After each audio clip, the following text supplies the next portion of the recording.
Muy buenas noches, bienvenidos a esta transmisión del Colegio de Ciencias Económicas de Costa Rica. Les saluda Estefanía Colombari, bienvenidos. Realmente estamos ya a punto de terminar un año 2022 que ha sido difícil. Hemos tenido que enfrentar el alza en las tasas de interés, la inflación, el alza en el dólar y por supuesto que nos preguntamos qué va a suceder en este año 2023 y por supuesto cuáles serían las medidas más atinadas para que el gobierno ejecutara, ¿no? Así que este va a ser nuestro tema, el tema que vamos a abordar esta noche. Está con nosotros ya don Enio Rodríguez, presidente del Colegio de Ciencias Económicas de Costa Rica. Bienvenido, don Enio. Muchas gracias y a todos los que nos están siguiendo por los canales del colegio y los que tenemos aquí, las personas presentes en el auditorio. Muy buenas tardes y vamos a tener una agradable noche en intercambio de opiniones con don Gerardo Corrales. También con nosotros, don Gerardo Corrales, economista. Bienvenido, don Gerardo. Muchas gracias por la oportunidad. Buenas noches y muy contento de estar aquí como afiliado al colegio y regresar a la presencialidad.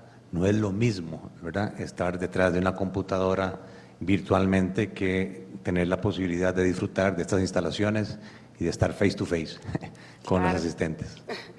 Y bueno, también para las personas que nos están siguiendo a través de las redes sociales, les externamos la invitación para que puedan plantear sus preguntas, sus dudas, para que también aquí don Enio y don Gerardo puedan evacuarlas, y a las personas que nos acompañan aquí en el auditorio también van a tener la oportunidad de plantear sus interrogantes.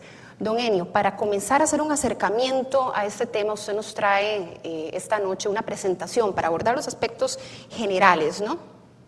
Así es, vamos a ver algunas de las cifras que estamos proyectando. Algunas son para el 2022 y la mayoría para el 2023, que es un poco para ponernos un marco de para dónde sentimos que va la economía costarricense.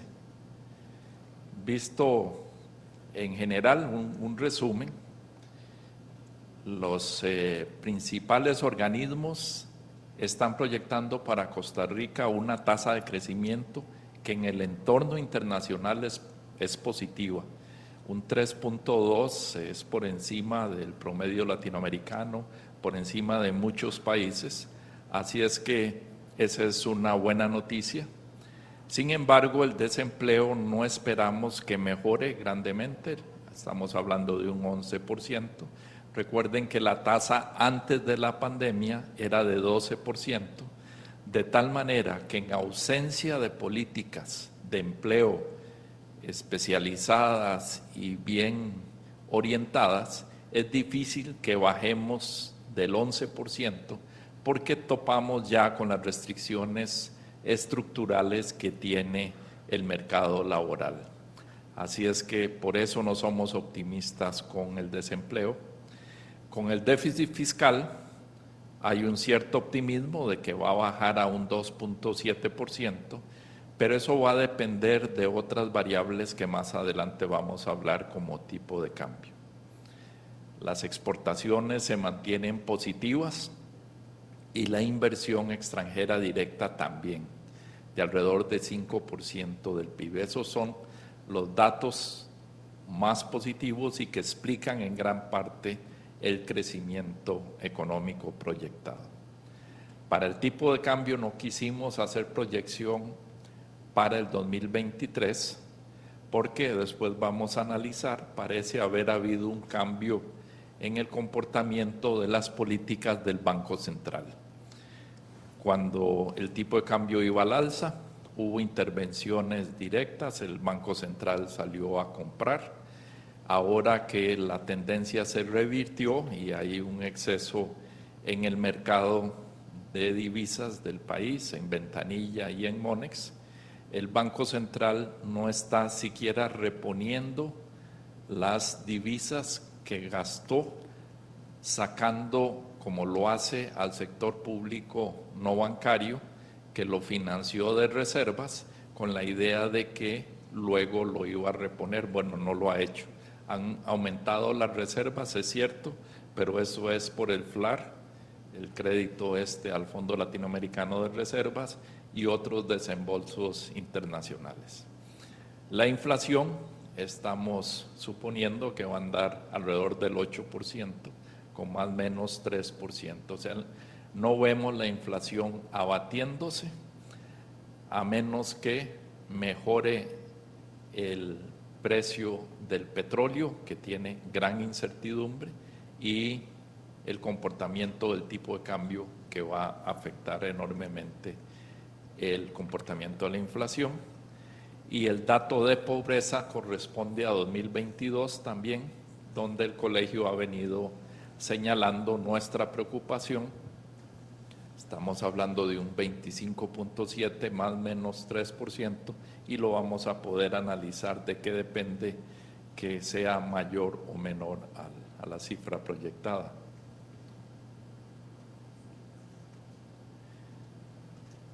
Cinco temas muy rápidos que es necesario ver y que se resumen en los datos que vimos.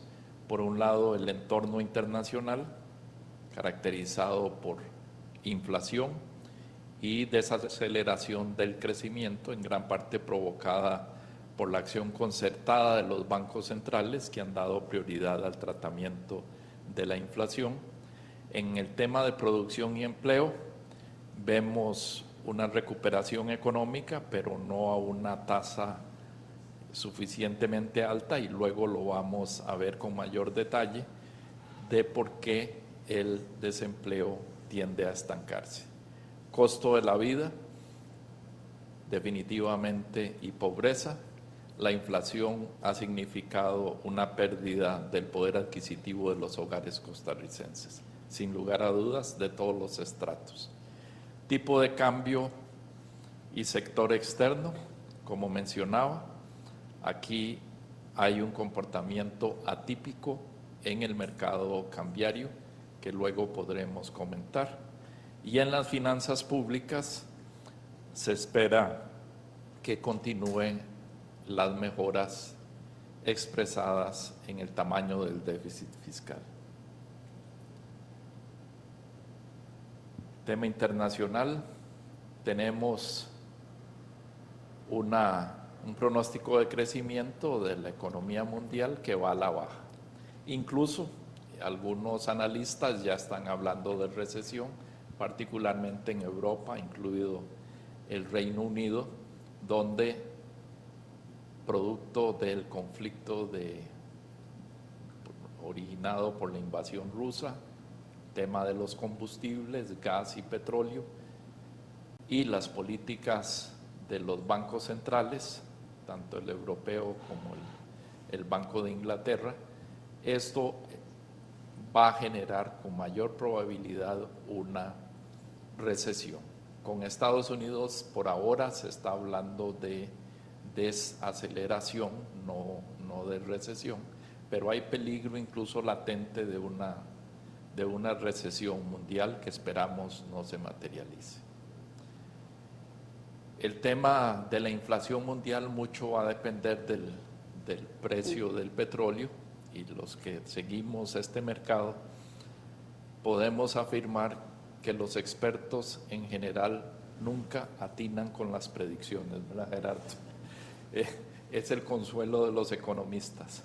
El petróleo está sujeto, por un lado, a estructuras oligopólicas, son pocas empresas las que producen, y por otro lado está la organización de OPEC y OPEC más Rusia, que tienen un gran peso. Entonces hay decisiones políticas que en cualquier momento pueden recortar producción, como ocurrió no hace mucho, y disparar o cambiar la tendencia del precio del petróleo. Entonces esta es una de las variables pues que más nos preocupa. Así es que tenemos un escenario de inflación que en gran parte depende del comportamiento del petróleo, de los precios del petróleo.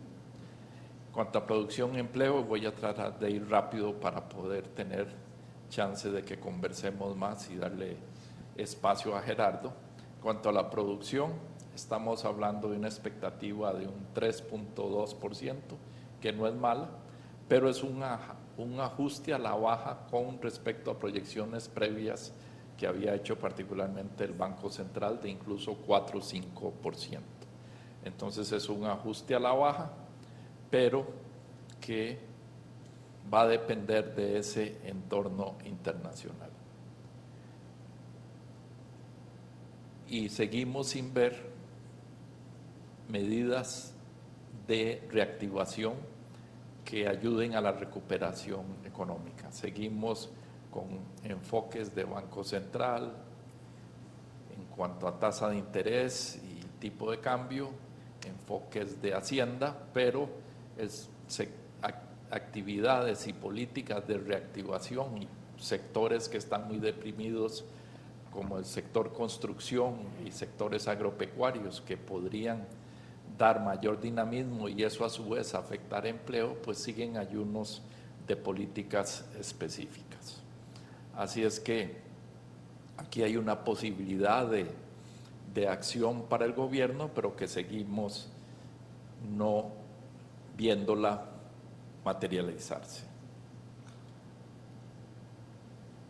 Empleo es pues la otra cara de la moneda. Se recupera como el efecto rebote de la pandemia y donde se van eliminando las medidas sanitarias, lo cual ha permitido una tasa que, como mencioné, es ahora inferior a la de prepandemia por algunos puntos porcentuales. Para finales de este año se prevé un desempleo menor, el 11.1, y siempre manteniendo, y en esto hemos hecho mucho énfasis, la brecha de género. Las mujeres siguen teniendo tasas mayores de desempleo, 14.2 es la proyección nuestra y 9.1. Eso es 2022, segundo semestre. Esperamos para el 2003 cambios poco significativos porque no vemos anuncios de políticas, por ejemplo, para ayudar a los jóvenes, para ayudar a las mujeres, para mejorar las condiciones de empleo de estas personas. Costo de la vida,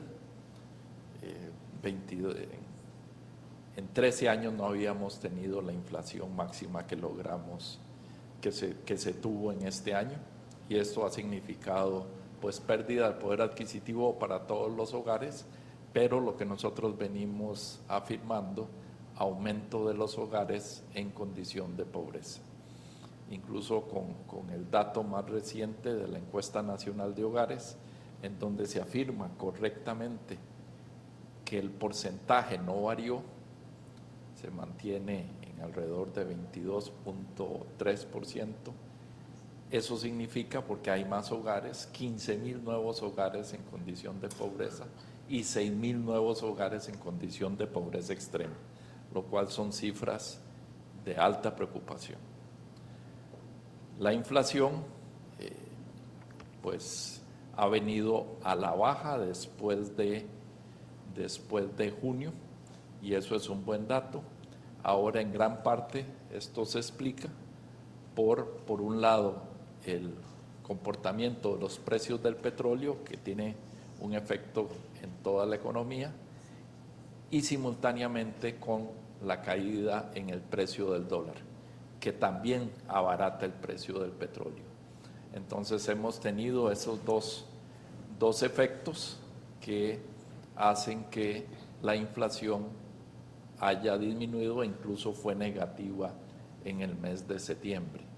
O sea, no acumuló nueva inflación, sin embargo, los salarios mínimos reales han venido a la baja en términos reales y el proceso, pues tenemos un proceso inflacionario que en promedio, de acuerdo con la encuesta nacional de hogares, de julio 2021 a 2022, estamos hablando de una pérdida de 6.2% de poder adquisitivo. O sea, en los hogares en promedio han perdido poder de compra en un 6.2% en el año de julio a julio. Esto es un dato pues que todos lo hemos sentido en el bolsillo cada vez que hacemos las compras para el hogar.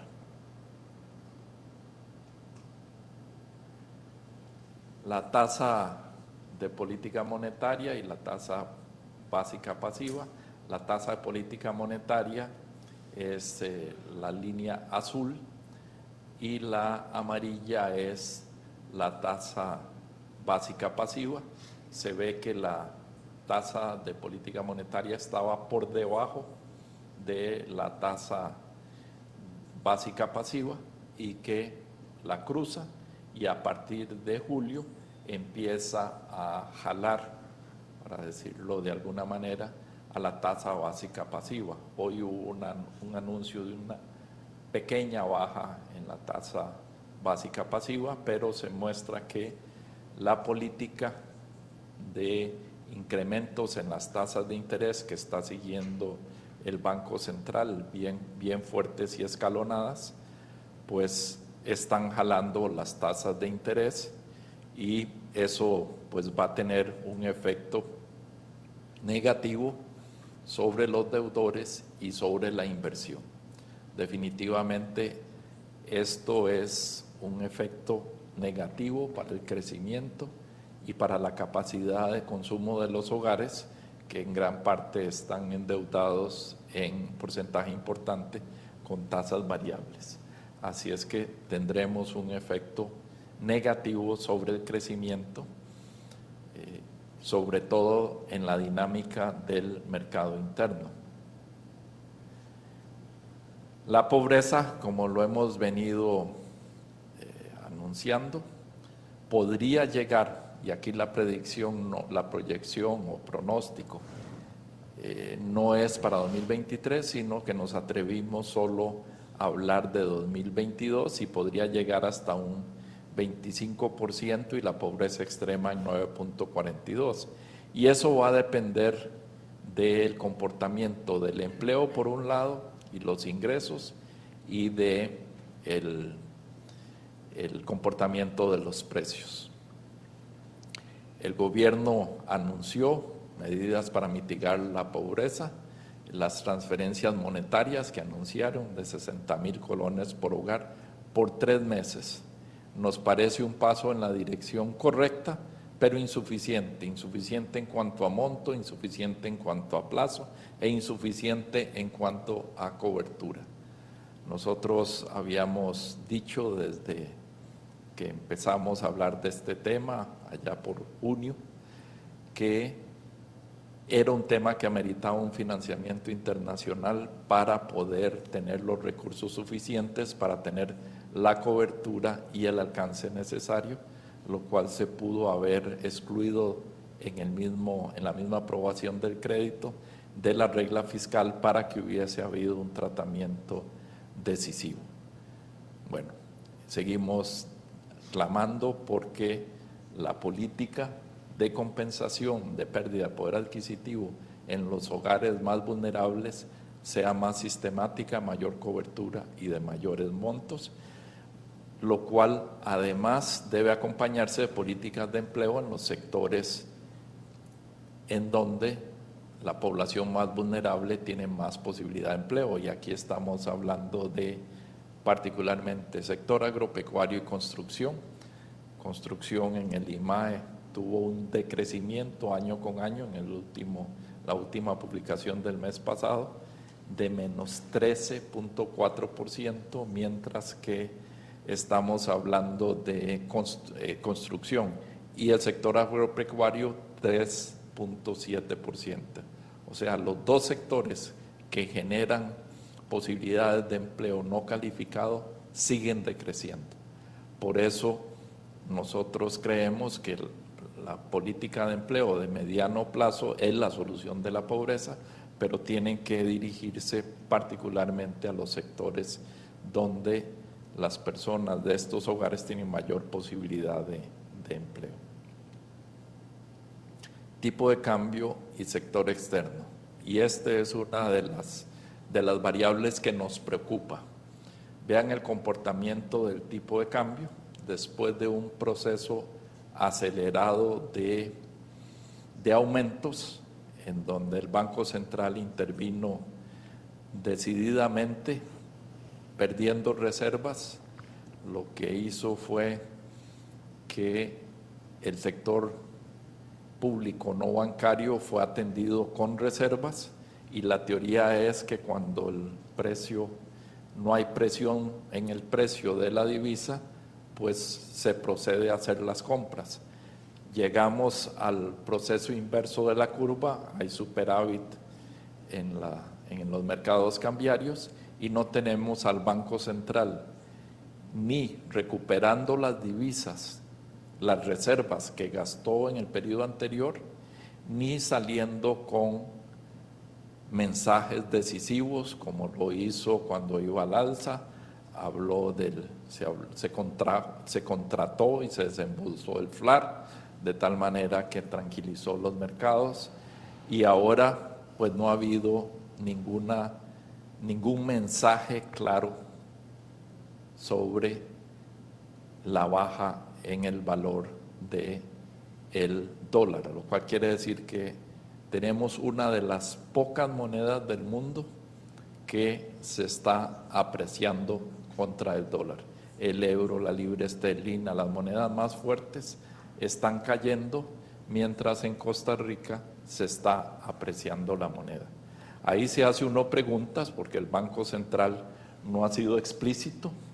Si es lo que estamos leyendo son señales, no ha dicho si es que cambió la política.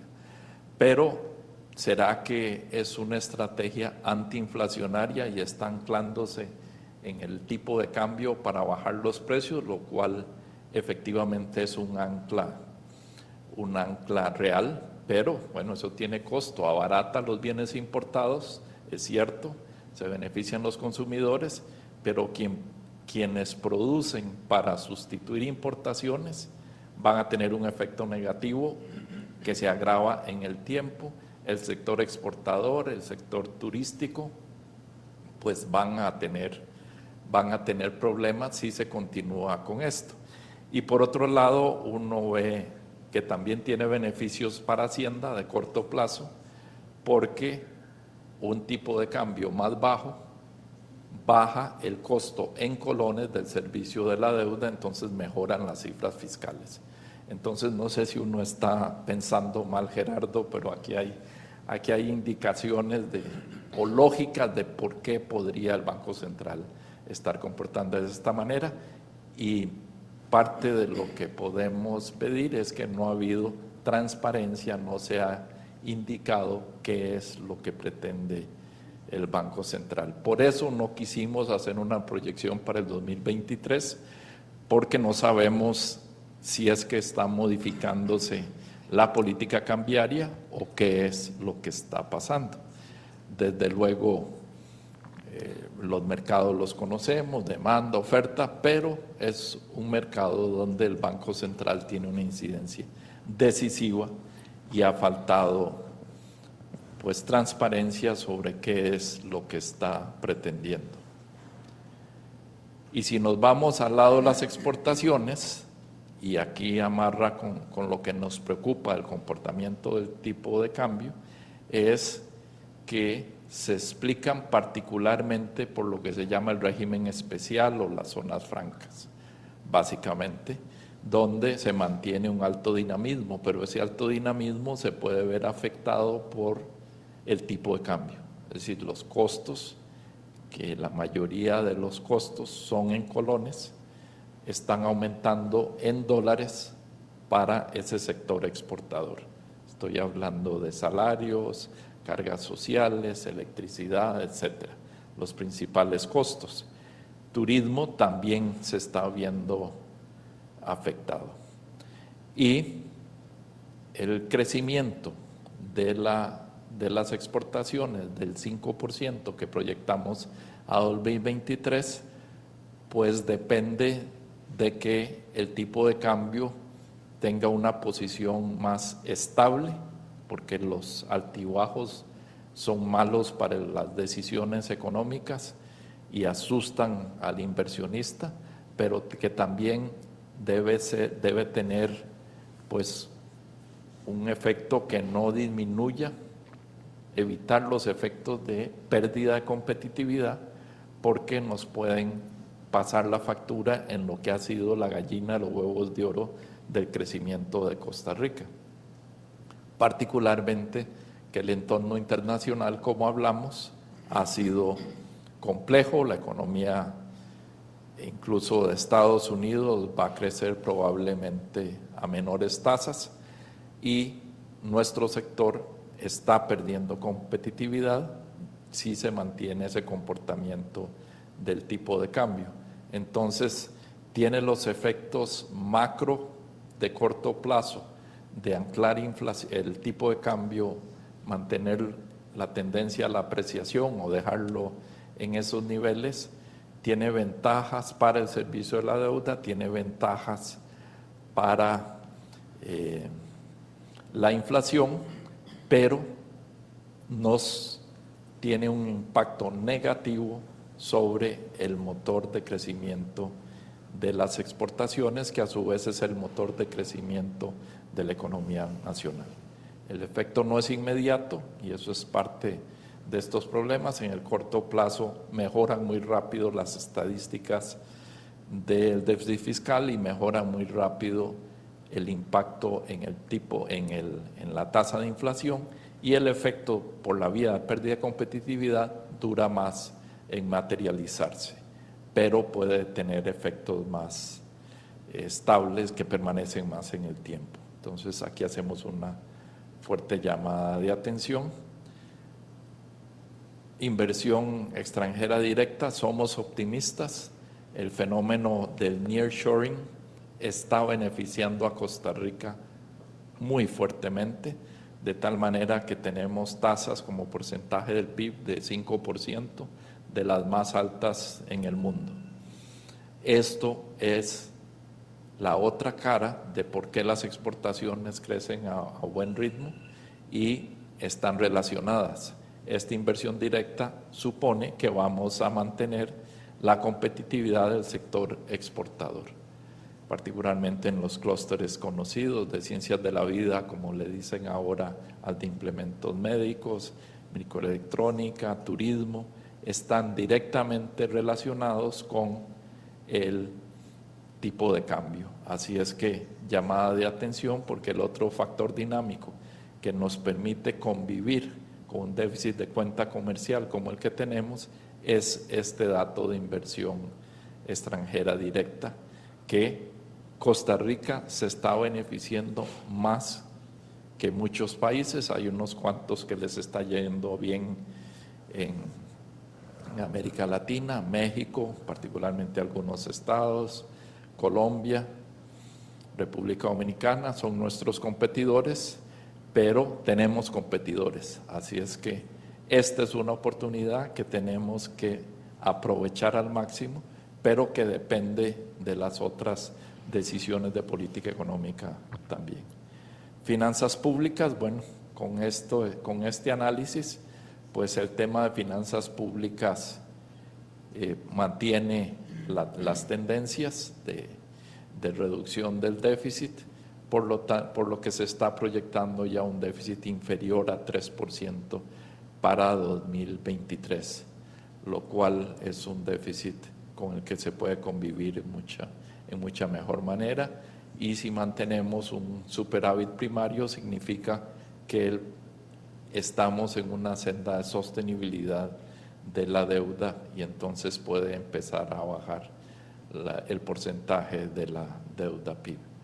Así es que si se mantiene la disciplina fiscal, y aquí alguien podría leer en algunos de los comportamientos del Ejecutivo y Legislativo menor voluntad o un cansancio de temas centrales como la regla fiscal, pues los supuestos para que esto se mantenga bien es que se mantiene una disciplina fiscal.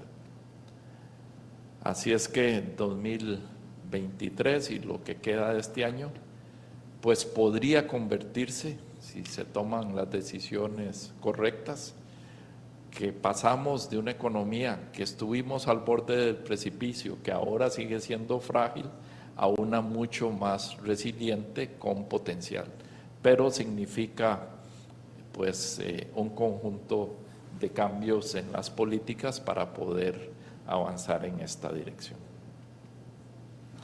Muchísimas gracias, don Enio, por esta explicación que sin duda alguna hace una explicación completa sobre lo que nos puede esperar para el año 2023. Y antes de escuchar las apreciaciones de don Gerardo, hay unas declaraciones que hizo el día de hoy el ministro de Hacienda, don Novi Acosta, que me gustaría muchísimo escuchar la opinión de ustedes. Él dice que le hacen falta 100.000 millones de colones para el pago de aguinaldos. Antes de entrar nuevamente a comentar todos estos aspectos con don Gerardo, me gustaría saber qué piensan ustedes, porque mucha gente debe estar muy asustada, realmente mucha incertidumbre, mucho miedo ante estas declaraciones. ¿Qué perspectiva tienen ustedes sobre este tema? Don Gerardo. Bueno, gracias por la oportunidad de nuevo. A ver, no hay nada más nervioso que un dólar. Y yo sufrí las consecuencias de una corrida masiva de depósitos, con base en un rumor infundado. Ahora usted imagínese una autoridad, que es el ministro de Hacienda, a quien el público le tiene la absoluta confianza y credibilidad. Entonces, a mí me parece desafortunado las manifestaciones, porque si yo veo el comportamiento de las subastas, que es donde el gobierno ha estado captando los recursos para cubrir su presupuesto, lo ha estado haciendo holgadamente. ¿Por qué? Y en parte lo vamos a comentar ahora. La situación del tipo de cambio de este año obedece a que las operadoras de pensiones dejaron de mandar dólares para sacarlos al exterior. Se llevaron casi 3.000 millones de dólares. Y el gobierno ha estado subiendo las tasas en colones, lo mismo que el Banco Central. Han llevado tanto palo los gerentes de las operadoras que están asustados, ¿verdad?, por el tema de las pérdidas no realizadas, que entonces yo creo que un poco para paliar esa caída de los valores de los títulos extranjeros, están comprando colones. Y entonces esa demanda de dólares desapareció. Pero estas manifestaciones yo creo que surgen por un tema que está sufriendo el país. Nosotros somos técnicos. Yo me considero técnico. Bueno, no sé, don Enio, que está optando por un puesto político, que dicha que no quedó porque estaba tranquilo aquí con nosotros. Por técnico. Entonces, mi gran temor es cuando un técnico juega de político. Porque yo lo que estoy sintiendo es, sinceramente, un pulso político. Dejando a un lado la responsabilidad país, que tiene un nombre, que se llama los eurobonos. Eso es lo que está detrás, ¿verdad? Una serie de figuras políticas que quieren mantener, ¿verdad?, su poder político, y un presidente que tiene su estilo y tiene su carácter, ¿verdad?, y ninguna de las dos partes cede. Entonces lo que tenemos es un juego de egos, discúlpenme, o sea, aquí lo que hay es un juego de egos. Pero lo que está en medio, yo como economista se lo puedo asegurar, es que uno no puede jugar con fuego, porque se quema. Y si yo como inversionista, ¿verdad?, estoy escuchando que me faltan 100.000 millones de colones, ¿verdad?, y que no se quiere avanzar con el tema de los eurobonos, que ya pasó el tiempo y que nos vamos a Thanksgiving sin la plata del eurobono de los 1.250 millones que vencen en enero.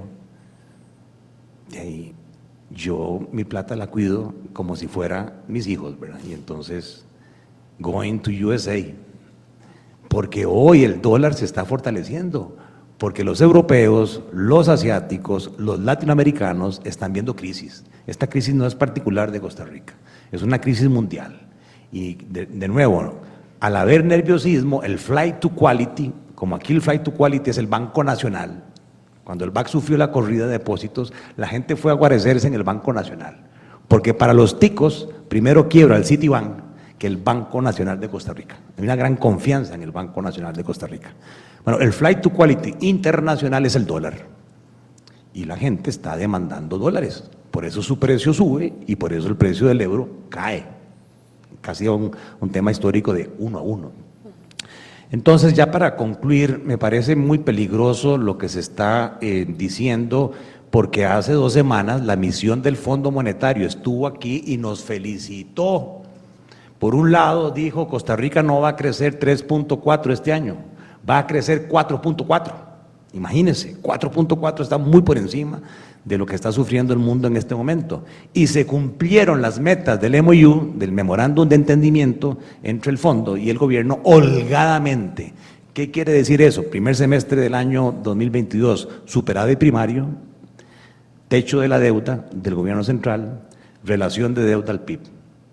Lo estamos cumpliendo. Y entonces yo no entiendo cómo en 2 semanas cambia el panorama y ahora estamos a punto del barranco. Entonces, mi mensaje es, señores políticos, de todos los partidos políticos, por Dios, dejen esa jugadera, ¿verdad?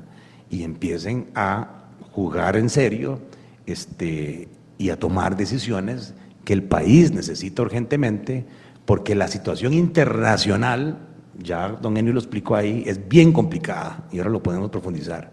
Y si además de eso le metemos un tema ficticio interno, podríamos ocasionar una crisis económica donde todos perdemos, los de primera clase, los de segunda clase y los de coach. Don Enio. Para agregar a los comentarios de Gerardo, el monto que se está hablando es un monto que no es difícil para manejar en el mercado interno. O sea, se puede financiar, puede ponerle un poquito de presión a la tasa de interés, pero hay liquidez suficiente en el mercado nacional, particularmente porque las operadoras de pensiones y otros agentes están valorando que ahora hay un premio por invertir en colones, porque se detuvo la devaluación y porque las tasas han subido. Entonces no hay riesgo de que Hacienda no pueda financiar los recursos para el aguinaldo, por lo que no es cierto desde un punto de vista técnico lo que dijo el ministro. Y Gerardo lo que ha hecho es ponerlo en el contexto de la otra discusión política, que es el de los eurobonos, aunque no tiene relación directa, y podría complicar el panorama tratando de hacer relaciones como los eurobonos y la democracia, otra frase desafortunada, como los eurobonos y el pago del aguinaldo, que no tienen relación y que generan para efectos políticos pues algunos réditos de corto plazo, pero como técnicos en economía nos preocupa que las señales políticas no alteren los mercados. Y por eso es que esa afirmación del ministro Nogui, que ha sido muy prudente hasta la fecha en sus declaraciones, pues nos preocupó. Bien, don Gerardo, me gustaría muchísimo que usted nos diera también su apreciación sobre lo que nos espera en este panorama para el año 2023, porque de verdad tenemos un pronóstico, bueno, las autoridades internacionales dan un pronóstico optimista, pero también, bueno, tenemos todas estas presiones, ¿verdad?, del alza en los combustibles, en el petróleo, en los precios de los alimentos y demás. ¿Cuál es su visión en términos generales también sobre lo que nos espera el próximo año? Yo me siento muy bien hoy. Hace poco di una charla en una junta directiva de una empresa muy parecida a la de don Enio. Y al terminar la charla me dice el presidente de la junta directiva, no seas tan pesimista. Entonces me siento muy contento porque ahora somos dos. Somos dos pesimistas. No, a mí me parece que lo que estamos es describiendo una situación… Dicen que eso va con la profesión. Una situación inédita. Lo que estamos viviendo es el resultado de 3 crisis inéditas en menos de 2 años. La pandemia, que ya todos conocimos el impacto económico de la pandemia, nos costó a nosotros 4% de caída en la producción. La crisis de los contenedores y ahora los efectos de la invasión bélica de Rusia a Ucrania. Entonces, ahí yo sí quería enfatizar en este contexto que menciona don Enio, que el efecto inmediato, la consecuencia de toda esta incertidumbre es que los mercados se vuelven volátiles. Y si antes era difícil, ¿verdad?, hacer pronóstico económico o proyecciones económicas, ahora mucho más, ¿verdad? Es como estar con la bola de cristal porque se están moviendo muchas variables mundiales a la vez. Pero quizás el elemento del cual no se habla es que el origen de estas crisis generaron en el mundo, o están generando en el mundo, un shock de oferta. Vámonos a los gráficos, aquellos lindos de colores en la pizarra de don Claudio González Vega, donde ponía la curva de oferta agregada y la curva de demanda agregada. Lo que estamos viendo en el mundo es un movimiento hacia arriba y hacia la izquierda de la oferta agregada, un aumento de costos de la producción. Eso es lo que el mundo está sintiendo, de transporte, de fertilizantes, de materias primas, que eleva los precios, ¿verdad? Pero no en la misma proporción que los consumidores lo están sintiendo, porque hay productos sustitutos o porque los consumidores empiezan a ser mucho más estrictos en el manejo de su presupuesto. Y por eso vemos que la inflación en Costa Rica, si yo la mido por el índice de precios al productor, por los costos al productor, es mucho más alta, casi 5 puntos más. O sea que los productores costarricenses no están pudiendo pasarle todo el aumento de costos a los consumidores. Primer efecto, márgenes, precio menos costo, mercadería vendida, márgenes brutos más bajos para los empresarios. Primer elemento. El segundo elemento a tomar en cuenta es que un shock de oferta sube los precios, causa inflación, y esta inflación es mundial. Pero esta es una inflación muy particular, ya lo decía don Enio, es una inflación de precios de petróleo, combustibles, y es una inflación alimentaria. Y lamentablemente, cuando uno ve los patrones de consumo por quintiles de ingreso, son muy distintos. Entonces, quien siente más esta inflación son los más pobres, porque ahí el 50% de su consumo mensual va en comida y va en transporte.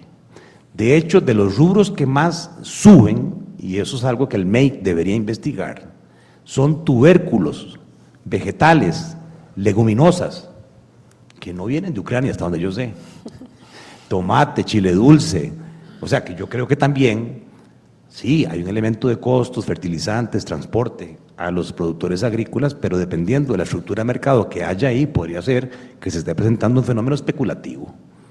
Que más de uno diga, aquí saco provecho y hago ganancias, como lo están haciendo las compañías de transporte, como Mars, cuya utilidad se disparó con el tema de la crisis de los contenedores.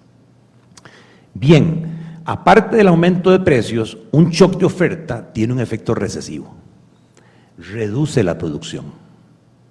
Y al reducirse la producción, los empresarios ven que no pueden vender todo lo que planeaban, se llenan sus inventarios y entonces no les queda otra más que recortar el empleo. ¿Qué es lo que están haciendo los bancos centrales? A principios de año, cuando empezó este fenómeno invasivo, Agustín Carstens, actual director del Comité de Basilea, del Banco Internacional de Pagos, fue director del Banco Central de México, convoca a todos los banqueros centrales del mundo a Basilea, fueron a Suiza, es muy lindo ir a Suiza, ¿verdad? Incluyendo a Roger Madrigal. Y el mensaje que les transmitió fue: hagan lo que tengan que hacer con las tasas de interés con tal de parar la inflación. Entonces, señores, o sea, el aumento que hemos visto en Costa Rica de 0.75, que era la tasa de referencia de política monetaria, a 8,5%, no sé qué decidieron hoy. Hoy se reunía la Junta del Banco Central, me imagino que va a subir más la tasa de interés. Es un ajuste violento, ¿verdad? Y todavía los intereses de mercado, la tasa básica pasiva, no refleja ese aumento. Segundo elemento para los empresarios, las tasas de interés de sus préstamos actuales y de los nuevos préstamos va a ser mucho mayor. Tercer elemento, si yo tengo un tipo de cambio donde no entiendo qué es lo que está pasando, ¿verdad? De repente se devalúa, de repente cae a 616, ¿verdad? Y sobran cada mes, desde julio está sobrando en ventanillas 400 millones de dólares mensuales en exceso. Y el Banco Central, en vez de recuperar los 2.500 millones que utilizó para sostener la subida del tipo de cambio, empieza a comprar pero a poquitos, no con la fuerza de vida para evitar que artificialmente el tipo de cambio se siga cayendo. Entonces, tercer elemento, si yo soy exportador o soy un hotelero, Y ahí lo que estoy viendo es una caída de mis ingresos en el año ya casi de un 5%. O sea, a mí realmente me preocupa, y si además, cuarto elemento, el presidente quiere enterrar el fondo de avales, que era un auxilio para que las compañías, comprometiéndose a mantener el nivel de empleo, ¿verdad?, tuvieran un aval para ir a reestructurar sus créditos, cuyas cuotas van a ser mayores, con un EBITDA o un flujo de caja menor, yo sí estoy realmente preocupado. Y por último, y perdón que me esté extendiendo, es que fue tanto los temas que tiró don Enio, que tenemos que ir poco a poco. A mí la gran preocupación que estoy viendo en los números es que hay dos Costa Ricas productivas. Una Costa Rica que de nuevo, en forma de U, está reactivándose, que es la de zonas francas, del 5% de crecimiento del mes pasado, subió ahora a más del 11%, y si vemos insumos médicos, casi el 20%. ¿Okay? Pero si usted ve el régimen definitivo, sigue ya casi 15 meses de decrecimiento económico, 2.7% es el último crecimiento. Y si ve en ese régimen definitivo, doble clic, el sector agrícola tiene ya 6 meses negativos. O sea, el sector agrícola ya está en recesión. No importa si estamos hablando de producción agrícola local, exportable, servicios agrícolas o pecuarios. Si además usted ve el sector construcción, a un mes estamos de que la construcción privada entre también en recesión, cayó un 18% el último mes. Yo sumo esos dos, y si bien es cierto, la contribución en producción es como de un 10%, a nivel del empleo, y sobre todo mano de obra no calificada, los dos generan casi un 20% del empleo. Entonces, ¿qué es lo que pasa? La Costa Rica dinámica, por su tecnología y por su productividad, no arrastra en la misma proporción el empleo. Y si lo arrastra, es un empleo muy calificado. First, you need to speak English really well to work there, para ser un ganador.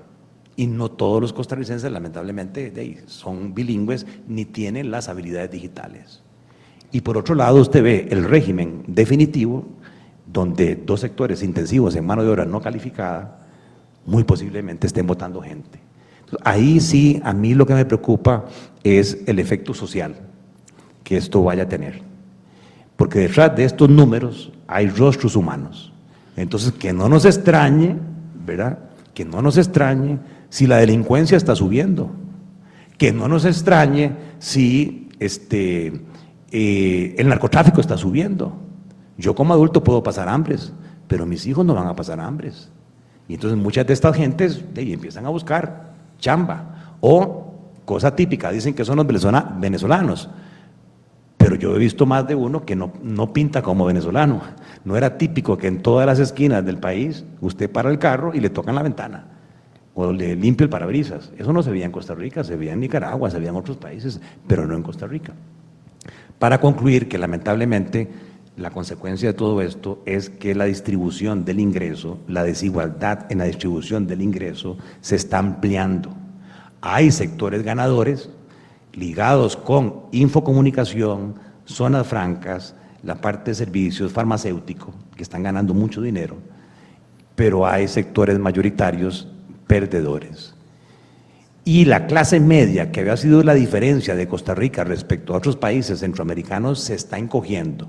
Unos poquitos están pasando a los quintiles de ingresos más altos, pero la mayoría está pasando a los quintiles de ingresos más bajos. Eso es muy peligroso. Es como cualquiera puede tirar un fósforo, ¿verdad? Y como pasó en Chile, generar un problema para la estabilidad social y política, que es al final lo que realmente a mí me preocupa.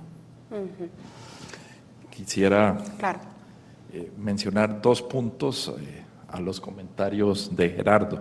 En primer lugar, el comportamiento de los bancos centrales, que es tema que a todos los economistas nos preocupa. Después de la reunión de Carstens, que convocó Agustín Carstens, en Basilea, hubo la reunión de Jackson Hole, que la convocó Powell de la Reserva Federal, y ahí nuevamente hicieron el compromiso de que iban a bajar la inflación a cualquier costo. Y el razonamiento de los banqueros centrales, para entenderlos, es que no quieren que se anclen las expectativas inflacionarias, es decir, actuar rápido y fuerte para que no se generen expectativas, porque al final el comportamiento de los precios lo afectan las expectativas y por eso han reaccionado de manera tan violenta. Comentarios ya no como banquero central, sino como economista.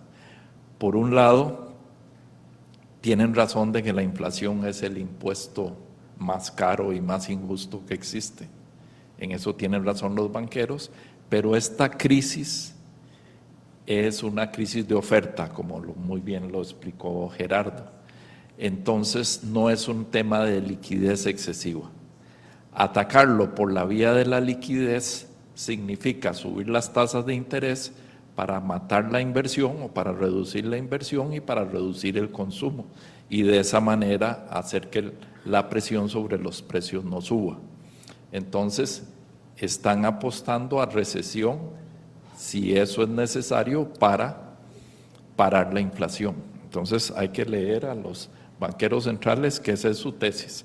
Están dispuestos a convivir con recesión. Y el otro comentario que se lo leí a un economista, Paul Krugman, es que esta manera de atacar la inflación tiene un problema para los banqueros centrales y es que el efecto de las tasas de interés sobre la reducción de la demanda agregada tiene un rezago de 6 o 9 meses. Entonces, cada vez que se reúne la Junta Directiva de la Reserva Federal de Estados Unidos, revisan los datos de inflación y de empleo de las semanas anteriores y no toman en cuenta el rezago que tienen sus políticas, de tal manera que la posibilidad de lo que llaman overshoot, o sea, pasarse, que se les vaya la mano en la política, es muy alta. Y entonces probablemente van a desencadenar una recesión. Entonces ese es un entorno internacional preocupante. Y nada más subrayar el último comentario de Gerardo con el que coincido, las dos Costa Ricas, las dos velocidades y que además eso tiene una expresión territorial. Es la GAM la que se beneficia de estos sectores dinámicos del régimen de zonas francas, mientras que las zonas conforme más alejadas de la GAM tienen menor beneficio del impacto del crecimiento de estos sectores, con alguna excepción de las áreas donde hay turismo. En general, las dos Costa Ricas también tienen una expresión territorial que tuvo una expresión política en las elecciones anteriores, porque es parte de la población nacional que no se está beneficiando de ese crecimiento acelerado de zonas francas. Los muchachos no hablan inglés, no tienen el nivel educativo que se requiere para estar en los sectores dinámicos. Entonces, tenemos dos Costa Ricas, eso ya tuvo una expresión política y puede haber otras consecuencias sociales, como bien apuntaba Gerardo. Siempre centrándonos en el tema de la inflación, bueno, Costa Rica es el quinto país con el mayor crecimiento de inflación interanual en alimentos, especialmente agrícolas, entre los miembros de la OCDE, con un incremento del 22,5%. Entonces, nuevamente, esto y como ustedes lo han comentado, quien más impacta es a la población pues, que está por debajo de la línea de la pobreza, ¿verdad? Entonces, aquí y planteándonos soluciones, ¿qué medidas debe tomar el Estado, el gobierno, obviamente, para poder paliar esto que afecta pues, a los menos beneficiados? A mí se me quedó parte del gráfico de don Claudio González, nada más dije el shock de oferta, ¿verdad? La contracción de la oferta hacia arriba, hacia la izquierda. Efectivamente, los bancos centrales están trabajando vía la demanda agregada, subiendo las tasas de interés, retirando liquidez para que el consumo caiga, para que la inversión caiga, y entonces tenemos una contracción de la demanda. Sí, se mueven en sentido inverso los precios empiezan a caer. Pero lo que no se está hablando es que tanto el shock de oferta como la contracción de demanda se mueven en la misma dirección en cuanto al efecto recesivo. Los dos castigan la producción, reducen la producción. Entonces, cuando yo uno ese tema a las características estas, como decía alguien en una presentación, bipolares ¿verdad? No, son dos Costa Ricas duales, no bipolares, que es otro tema psicológico, duales, ¿verdad? Y veo las estadísticas de la Caja Costarricense del Seguro Social. Hay 70,000 empresas en el país, activas, cotizando, pagando las cargas sociales. Pero de esas 70,000, solo 400 empresas están en zonas francas.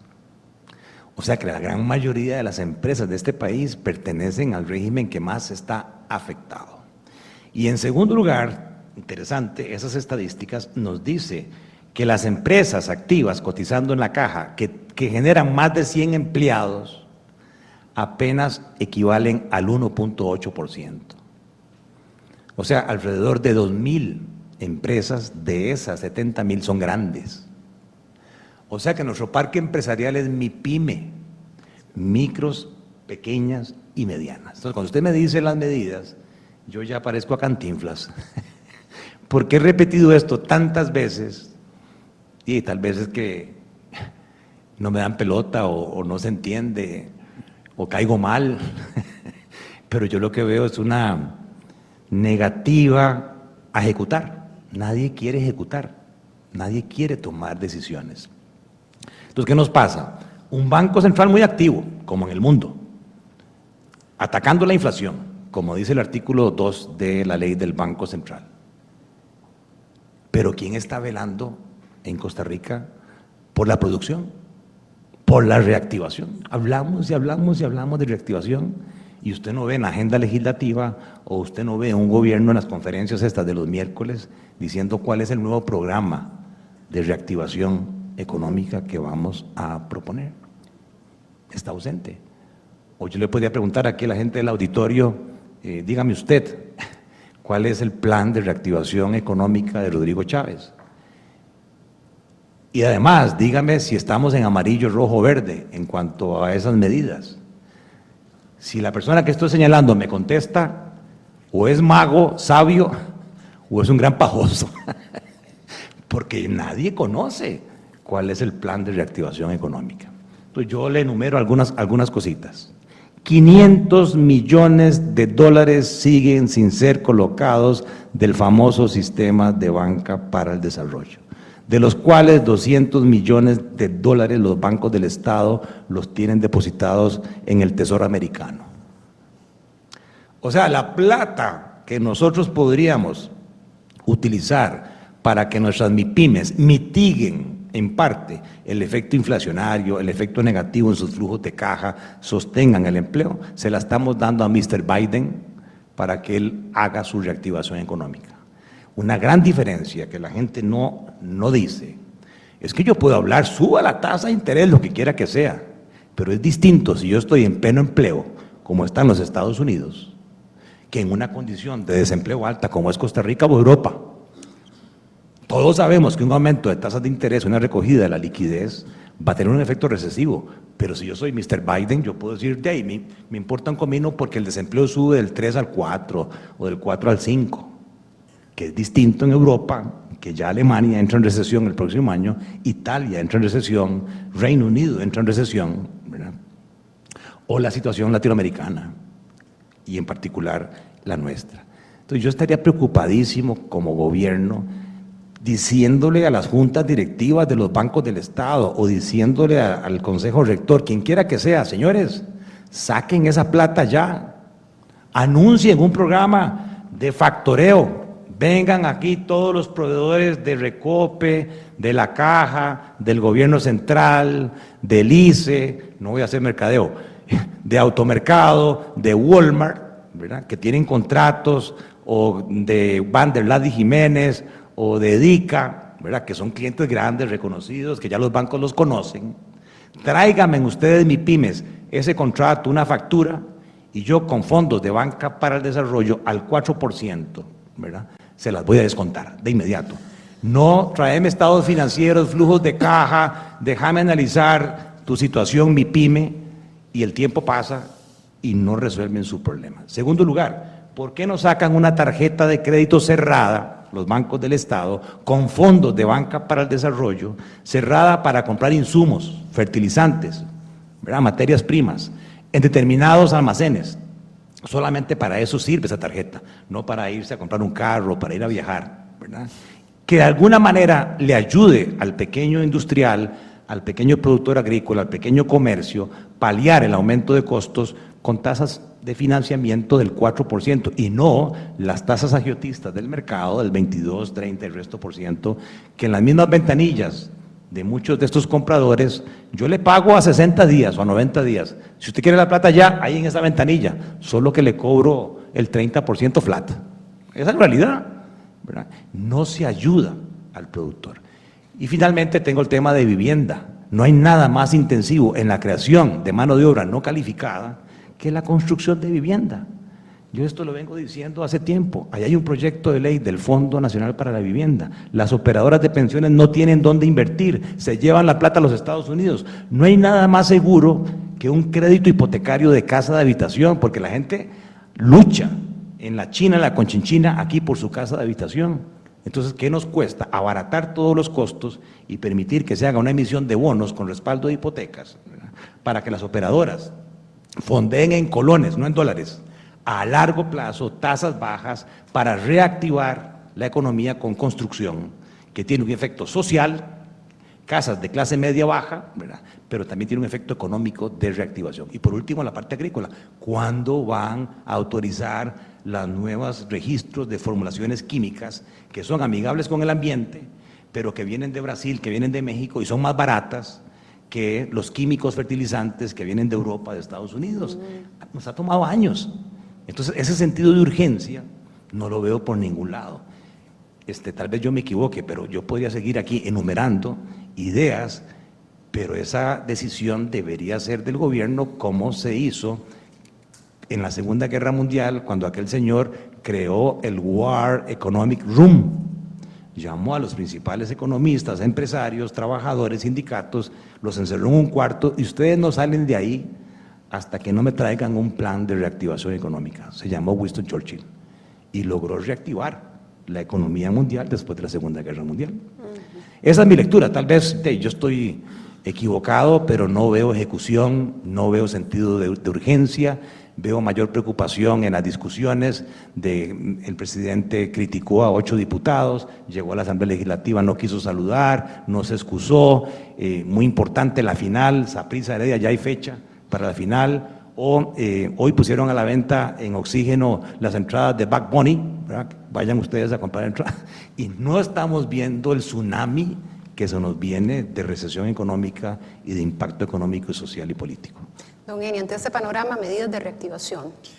Sí, y bueno, y la pregunta tuya, que quisiera agregar un aspecto micro que estaba implícito en lo que dijo Gerardo, y es que con el aumento exagerado que tuvieron los pesticidas y los abonos, el razonamiento de muchos empresarios había incertidumbre, no se conocía el mercado y un gran aumento de costos de los insumos. Una decisión muy racional es realizar el ciclo productivo, particularmente de los tubérculos, con menos insumos químicos. Eso resulta en una producción menor y eso ha agravado en Costa Rica de productos que no se comercian internacionalmente el aumento de precios. Si ha habido especulación o no, no sé, es posible que algunos lo hayan hecho, pero sí es un comportamiento racional de los productores que en ausencia de otros programas, crédito y otras facilidades que no las tuvieron y alguna certeza, lo lógico es recoger costos y no exponer más capital, porque ya incluso podían estar teniendo problemas de flujo de caja. Entonces es un comportamiento racional en ausencia de otras medidas. Eso estaría, creo yo, explicando en parte por qué en Costa Rica se disparó tanto la canasta básica alimentaria, particularmente con productos que no se comercian internacionalmente, tubérculos, qué sé yo, cebollas, muchos subieron, la papa subieron enormemente, que para mí tendría esa otra explicación. El tema de banca de desarrollo, bueno, hace poco participé en un conversatorio con con el director de la banca, Miguel Aguiar, y Cuyel, Jorge Vargas Cuyel, que acaba de terminar una evaluación. En primer lugar, hay dos temas, porque yo creo que este debiera ser uno de los temas prioritarios, y en eso coincido con Gerardo, porque abre la posibilidad de muchos instrumentos. Uno es que los fondos están prácticamente comprometidos en su totalidad, excepto aquellos que están en dólares. Entonces, en este momento lo que se necesita es fondear el sistema de banca de desarrollo. Hay bancos internacionales de desarrollo, el BID en particular, que están esperando que el gobierno diga sí para aportar más recursos y generar más programas.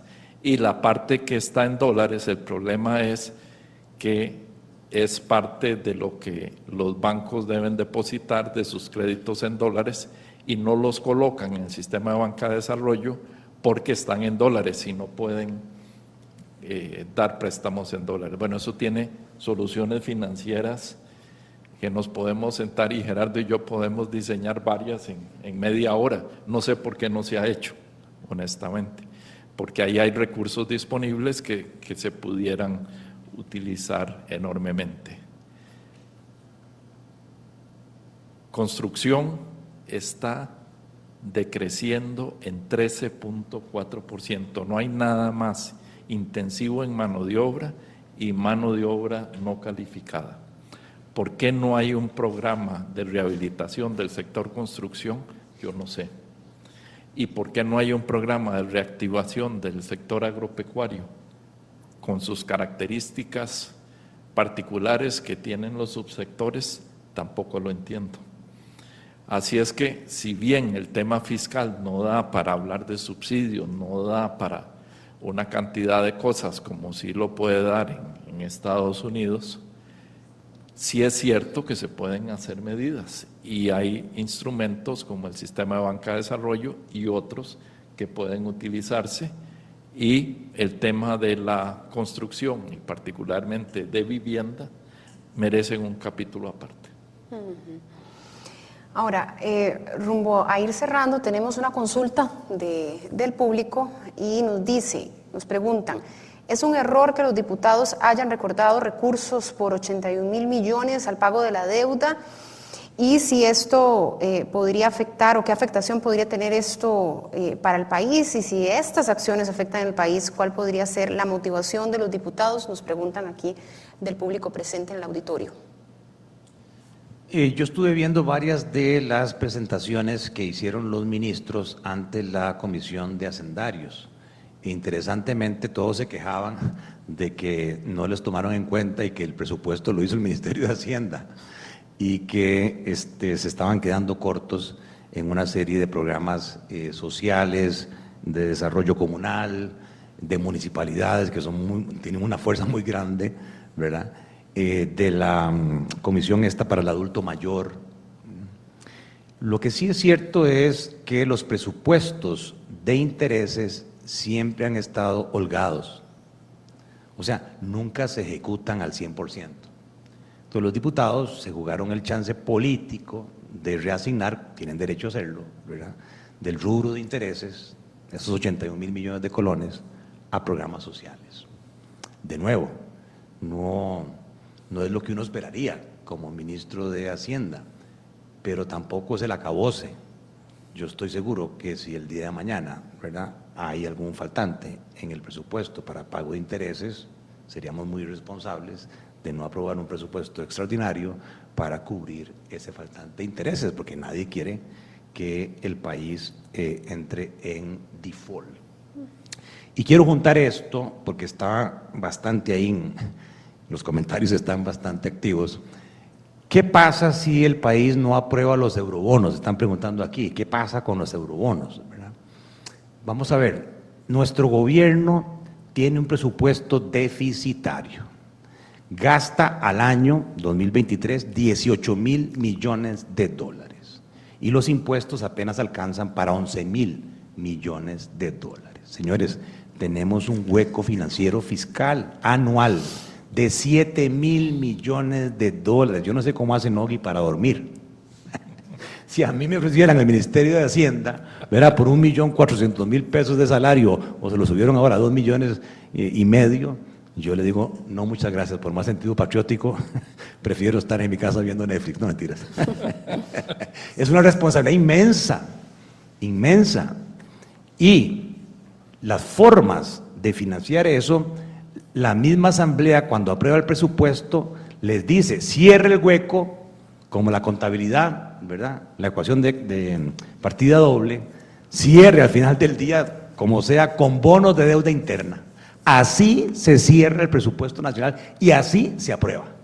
Presupuestos desbalanceados desde el año 2007, aunque la Constitución política dice que no debería financiarse presupuestos desbalanceados, pero lo venimos haciendo, ¿verdad?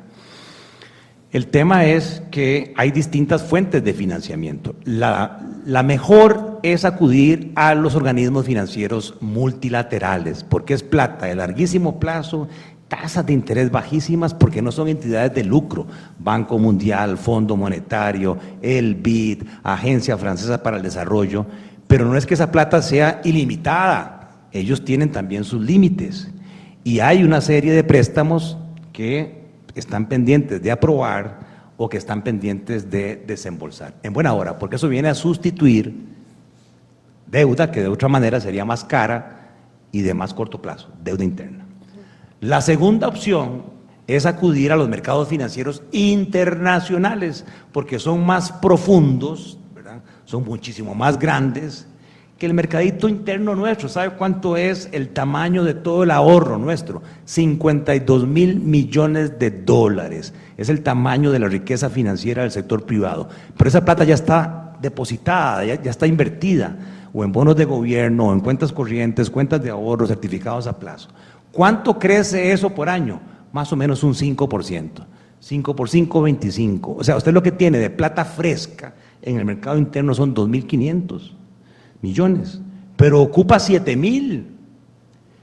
O me voy al mercado interno a pelear por la plata que ya está colocada y sacar a las empresas y a las familias con tasas de interés más altas, sabiendo que hay 1.200.000 familias endeudadas en el sistema formal, en el sistema al gota a gota y línea blanca no sabemos cuántos hay, ¿verdad?, y que hay 30,000 empresas endeudadas en el país. Y si le subo más la tasa de interés, más crisis va a haber, más problema hay, ¿verdad? O la otra opción que tengo es permitir una emisión de eurobonos. Lo que se está planteando son 1.500 millones de dólares anuales. Mire que es que esa cantidad de dólares va a apreciar aún más el tipo de cambio, por favor, o sea, no engañe a la gente. Eso me lo dijo una diputada ahora en un chat en la mañana. Yo no quise responderle groseramente, pero así como entran esos dólares de los eurobonos, así salen, porque hay que pagar. Solamente entre intereses y principal, casi son los 7,000 millones de dólares. Entonces los eurobonos no afectan el tipo de cambio, entran y salen. Sí afectan el tipo de cambio los préstamos de apoyo gubernamental que los ocupa el gobierno para pagar gastos en colones, se los vende al Banco Central y es el Banco Central en Costa Rica quien al final va a decir qué le va a pasar al tipo de cambio. Ni es don Enio, ni soy yo, ni es el mercado, ni las operadoras, es don Roger Madrigal y la Junta del Banco Central. Eso es lo cierto, porque es un mercado muy chiquitito y muy sujeto a manipulación. Entonces, ¿cuál es la discusión de los eurobonos? Casi que se convirtió en un fin en sí mismo. No, es un medio, los eurobonos son un medio para abaratar, para mejorar el perfil de la deuda del gobierno de Costa Rica. Sustituya deuda interna de plazo más corto y tasas más altas por bonos internacionales, ¿verdad?, a mayor plazo y menor tasa de interés. Y la discusión es 6,000 millones de un solo por los próximos 4 años, 1.500 millones por año, sujeto a 4 condiciones que son las mismas que están en el memorándum de entendimiento con el Fondo Monetario, lo cual le daría tranquilidad a los mercados financieros internacionales. Me están aliviando el flujo caja del gobierno, la Asamblea cree en el gobierno, pero además no es un cheque en blanco, lo están obligando a que vaya por una ruta de estabilidad fiscal. O la otra alternativa es, no, 1.500 nada más para salir de la torta el próximo año y nos ponemos todos en congojas y que el próximo año vengan otra vez aquí de rodillas a pedirme a mi cacao y yo decido si le apruebo o no le apruebo o empiezo a negociar qué le saco a cambio a Chávez a costa de yo aprobarle otros 1.500 millones por año. Esa es la realidad. Para mí esa es la realidad, no es un tema técnico de nuevo, es un tema de carácter político. Ahora, ¿qué está surgiendo? La solución tica, ni 6.000 ni 1.500, partamos el ayote por la mitad, 3.000 millones para los próximos, o sea, poco serios. Por eso las agencias calificadoras de riesgo y los mercados financieros internacionales no nos creen, porque los ticos no hemos sido disciplinados financieramente hablando. La deuda del gobierno siempre crece, los déficits los financiamos con deuda, tenemos un presupuesto fiscal desbalanceado. Yo creo que ya llegó la hora, ¿verdad?, de ver la política con más seriedad y, como dice la Constitución, no tomar decisiones en función de colores políticos o cálculo electoral, sino con criterios de ciencia, con criterios de la técnica, con criterios de la racionalidad económica, que es lo que lamentablemente a nosotros los técnicos ya no nos creen, toman las decisiones con criterios políticos. Claro. Don Eni. Tal vez para agregar al comentario de Gerardo, hay un tema práctico. Deberíamos estar ya saliendo al mercado o listos para salir al mercado antes de Thanksgiving, antes de Acción de Gracias. Hemos perdido tiempo como país. El tiempo ha significado tasas de interés más altas que tendrán los eurobonos y mayor incertidumbre en los mercados. Eso lo digo como economista, como técnico. También veo las realidades políticas. ¿Qué es lo que conviene? Una aprobación rápida de un proyecto que requiere 38 votos y que idealmente no requiere, o sería ideal que el compromiso sea tal que no se lleve a la Sala Constitucional para perder más tiempo posible, o sea, tácticas dilatorias normales de la Asamblea Legislativa. Entonces, si bien el razonamiento financiero, y yo lo he dicho en repetidas ocasiones, el razonamiento financiero por los eurobonos, por los 7.000 es correcto, partamos de ahí, pero ante la urgencia y ante la viabilidad de alguna negociación política que permita trabajar rápidamente sin tener que ir a la Sala Constitucional y logrando el compromiso de los 38 votos, quizás lo más práctico es la solución TIC. Y vámonos por los 3.000 millones y con eso logramos la viabilidad, pero significaría que el gobierno también tiene que ceder, lo cual no ha dado ninguna indicación. Pero ahí está la discusión al día de hoy. Nos preguntan también del público, ¿de qué forma las expectativas económicas para el 2023 podrían impactar en los portafolios de los fondos de inversión? Nos preguntan del público. Creo que son los fondos de pensiones. Fondos de inversión teníamos aquí, Pensión. pero fondos de pensión. Pensiones. Fondos de pensión. Sí, claro. Bueno, vamos a ver. En el año 2001, con la Ley de Protección al Trabajador, el país decidió cambiar su régimen de pensión, no al estilo chileno de privatizarlo, sino manteniendo el primer pilar del régimen de invalidez, vejez y muerte, que es un régimen de reparto, ¿verdad? Los ciudadanos jóvenes de hoy están aportando para los pensionados, ¿verdad?, actuales, a un régimen de 3 pilares. Un segundo pilar, que es el ROP, en donde son cuentas individuales, ahí ya no es un régimen de reparto, sino que cada uno estamos ahorrando con nombre y apellidos. Y el tercer pilar, que es necesario, la gente no se da cuenta de esto hasta que llega a la vejez, que es un régimen voluntario. Porque los números actuariales dicen que si yo tengo hoy 40 años y en 25 años cuando llegue a pensionarme, si es que el régimen de invalidez, vejez y muerte está todavía vivo, porque realmente tiene sus problemas, apenas me cubre el 50% del salario actual. En mis 30 años de ejercicio laboral, nunca nadie llegó a tocarme la puerta de la oficina del BAC a decirme: don Gerardo, estoy ganando demasiado, bájeme el salario a la mitad. No, todo el mundo quiere ganar más, porque no le alcanza la plata, es naturaleza humana. Entre más plata tiene la gente, más gasta. Esa es una realidad. Entonces, yo no veo a la gente pudiendo pensionarse al 50% del salario, es un problema. El ROP le sube más o menos un 25% más. Y el régimen voluntario, si usted ahorra por lo menos entre un 5 y 10% de su salario mensual, llegaría a pensionarse entre un 85% máximo, un 90% de su salario actual. Ese sería el esquema ideal. ¿Qué ha sucedido? Bueno, que el ROP, para fortuna de todos, ha crecido exponencialmente. Hoy las operadoras de pensiones administran más dinero que la Caja Costarricense del Seguro Social en el régimen de invalidez, vejez y muerte.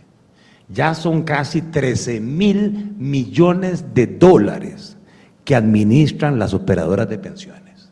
Entonces, ahí hay demasiada responsabilidad de los gerentes de las operadoras y de los comités de inversiones de las operadoras. No es sino hasta ahora que surge la discusión. Tomaron la decisión, ojo, aquí hay muchas casas de bolsa internacionales que son, gerenciadas, o que hay ejecutivos costarricenses trabajando en Nueva York y que ven que aquí hay plata. Entonces vienen y se reúnen y los convencen: mire, tráigase esa plata, sáquela del riesgo país, Costa Rica, y métala en fondos índices accionarios en Estados Unidos, o compre bonos, ¿verdad?, extranjeros. Y eso fue lo que hicieron. Y la SUPEM les facilitó la cosa, porque subieron el porcentaje extranjero del 25% al 50% del portafolio. Entonces, con nombre y apellidos, la operadora del Banco Popular, vénganos en tu reino, tiene el 48% de sus fondos administrados, que es la más grande, en el exterior, con tan mala suerte que el mercado se desploma. Entonces, el precio de las acciones de esos fondos índices cae, las tasas de interés en el mercado suben, entonces los bonos que yo compré ahora tienen un valor menor, y ahí es donde viene la confusión, que tal vez lo más importante, estando en el Colegio de Ciencias Económicas, es que nuestra población necesita a gritos una mejor educación financiera, a todo nivel, debería ser parte del Plan Nacional para el Desarrollo. Kinder, escuela, colegio, universidades, que a todos nos den, no importa si usted va a ser médico, si usted va a ser mecánico, si va a ser sacerdote, jugador de fútbol, ¿verdad?, electricista. Todos nos vamos a ver enfrentados a ingresos, gastos, déficit, tarjetas de crédito, préstamos, financiamientos, tasas de interés, tasa interna de retorno, y no nos educan para eso, nos tiran a la guerra y la gente entonces se sobreendeuda porque no entiende de números. Bien, contablemente hay una obligación de registrar el valor de esos fondos de pensión, ¿verdad?, a mercado. Y si el mercado cayó, quiere decir que se van a reflejar pérdidas en esa valoración. Pero, señores, ojo, no son pérdidas realizadas, mucho menos lo que hizo la operadora de pensiones del Banco de Costa Rica, que publicó: miren, este mes este otro competidor tuvo un rendimiento negativo de -4, por 12, saque la plata de ahí porque le va a rentar -48. ¡Qué irresponsabilidad, por Dios! Así como se publica el rendimiento del mes, que fue negativo, a la par está el rendimiento histórico, que es el que nos debe interesar, y el rendimiento histórico ha sido de un 6,5%, que eso mantiene el valor real de mi pensión en el tiempo. Ahora, si yo estoy hoy a punto de pensionarme y obligo a la operadora para que me dé la pensión a vender los títulos, ahí sí se convirtió en una pérdida. Ahí sí yo me llevé la pérdida porque ya la realicé. Mientras no haya necesidad de salida de fondos, es meramente contable. Va a venir un momento en el tiempo, una vez que pasemos esta coyuntura, en donde las tasas de interés van a volver a bajar cuando se controle la inflación, 2024. Y las empresas van a volver a tener expectativas de dividendos y el precio de las acciones va a subir. O sea que va a llegar el momento en que esas pérdidas se van a recuperar. Entonces a mí me parece que ha faltado mucha educación financiera, mucha comunicación, y en vez de aclarar, la gente se pone nerviosa, y con justa razón, porque son mis pensiones. Por eso yo insisto, deberíamos promover alternativas de inversión no internacionales, lo que estamos hablando, vivienda. Es que la gente defiende su casa de habitación hasta la muerte. Yo tuve 30 años de experiencia en banca, la morosidad más baja es la de las casas de habitación. Y si al final, por tan mala suerte, remata, usted tiene como fondo de pensión garantía real, casas de habitación. Si las empresas gringas o los gobiernos quiebran, ¿a quién le voy a reclamar mi pensión? Como sucedió en la crisis del 2007-2008, cuando mucha ciudadano mundial estaba a punto de pensionarse, tenía sus recursos en fondos mutuos y de repente se esfumaron. Entonces yo creo que ahí, para concluir, me parece que el tema de las operadoras es una cuestión de tiempo. Por dicha, la población es relativamente joven, no hay salidas todavía masivas por efectos de pensión, y eso, como dicen en Paraíso de Cartago, la Virgen de Ujarrás protege a los inocentes y está haciendo que no sea necesario vender los títulos ya para que esas pérdidas se conviertan en realidad. Hay que tener paciencia y esperar a que los mercados se recuperen. Tal vez para agregar a la amplia exposición de Gerardo, a mí no deja de sorprenderme la decisión del SUPEN y de los comités de riesgo de las operadoras de irse a porcentajes tan elevados en estos fondos indexados, los ETFs, porque de alguna manera se pensó que la bolsa iba a seguir subiendo indefinidamente, lo cual nunca es cierto, a pesar de que veníamos de un periodo de expansión prácticamente sin precedentes. Entonces ahí hubo un error en cuanto a no invertir en esos mercados. Yo creo que es absolutamente correcto que debe diversificarse y esos mercados dan una opción interesante, pero ¿cuáles son los porcentajes que corresponden a una operadora de pensiones? Cuando existen otros instrumentos como los bonos, que si bien han tenido pérdida de valor contable, pues son mucho más estables en el tiempo y generan un flujo interesante. Entonces, bueno, ahí sí yo hago una crítica. Y el segundo punto es la demografía de los fondos.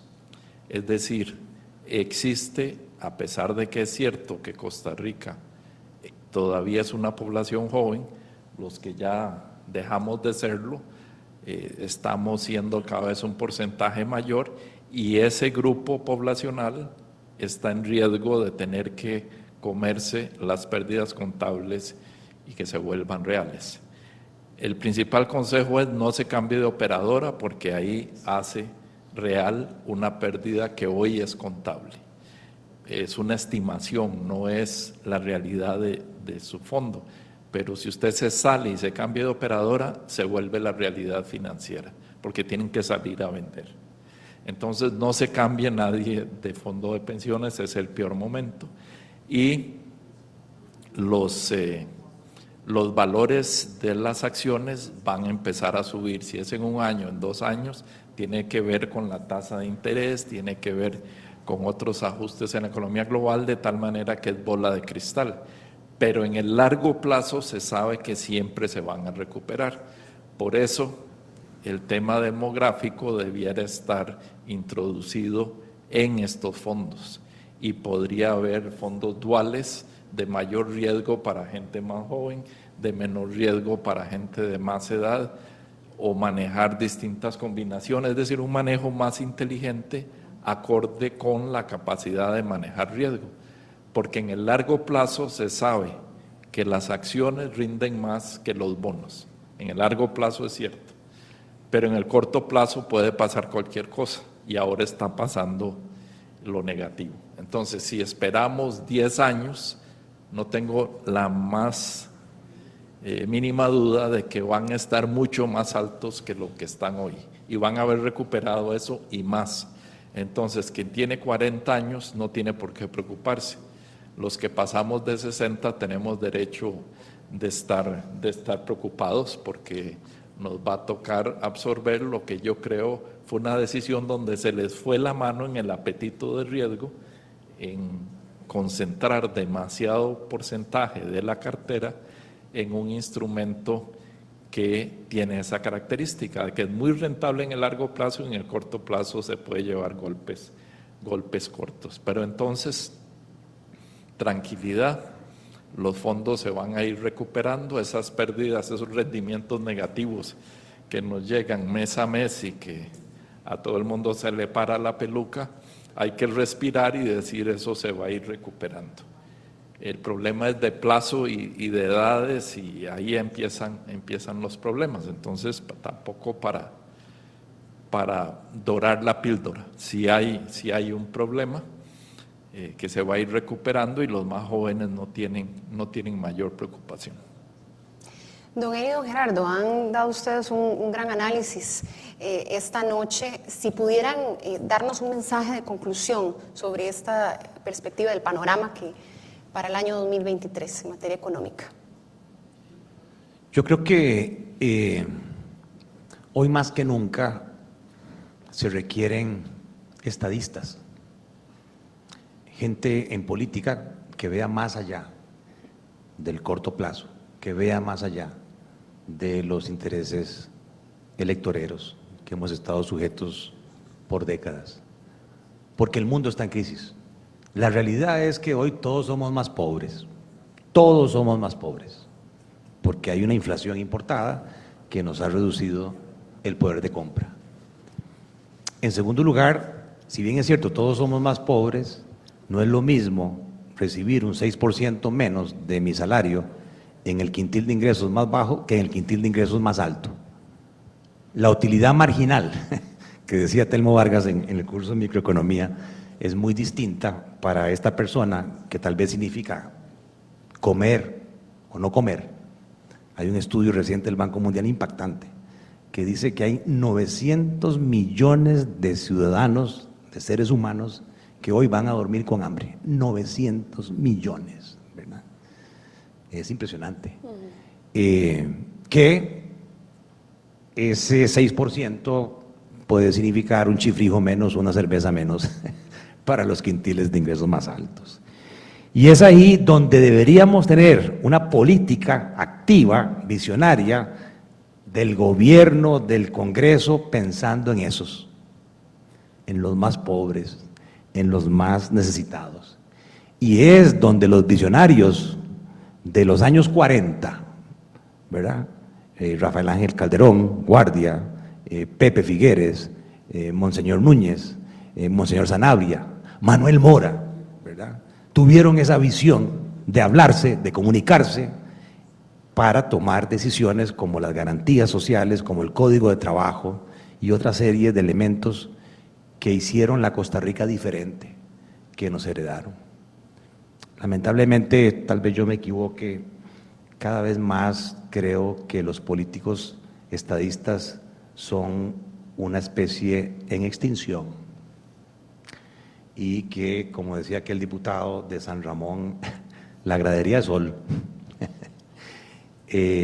Hay gente valiosa ahí en la asamblea, lo voy a decir con pelos y señales. Yo veo a un don Rodrigo Arias, lo pueden criticar, lo que sea, tratando de llamar a la ecuanimidad, tratando de decir, piensen en el país, tenemos una tormenta en medio de nosotros, y lo que menos desearíamos es que entre los ticos nos estemos peleando meramente por egos y vanidades, y por el contrario, sentémonos y diseñemos y ejecutemos. Nos cuesta muchísimo a los ticos, todos hacemos PowerPoint, cualquiera puede hacer un PowerPoint, pero lo más difícil es la ejecución.